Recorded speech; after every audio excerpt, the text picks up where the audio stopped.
was a dark and stormy night in Singapore. I was home alone, huddled on the couch with a blanket and a cup of tea, trying to shake off the chill that had settled in my bones. Suddenly, I heard a knock at the door. It was a soft, almost timid sound, but in the silence of the night, it seemed to echo through the entire house. I froze, my heart pounding in my chest.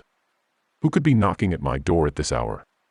I had no friends or family in the city, and I lived in a quiet, residential neighborhood where crime was almost non-existent. I hesitated for a moment, trying to decide what to do.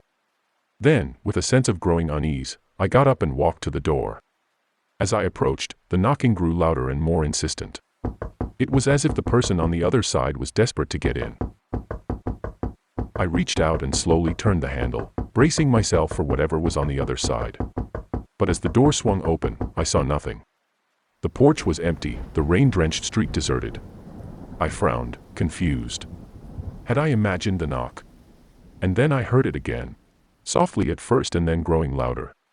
It was coming from inside the house. I spun around, my eyes scanning the room for any sign of an intruder. But there was no one there. The knocking continued, seeming to come from all around me. It was as if the very walls of the house were alive, taunting me with their insistent, rhythmic thudding. I ran for the door, my hands shaking as I fumbled with the lock.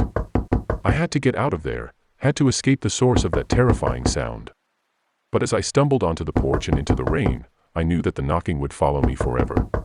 It was the sound of my own impending death, a constant, haunting reminder that I was never truly alone.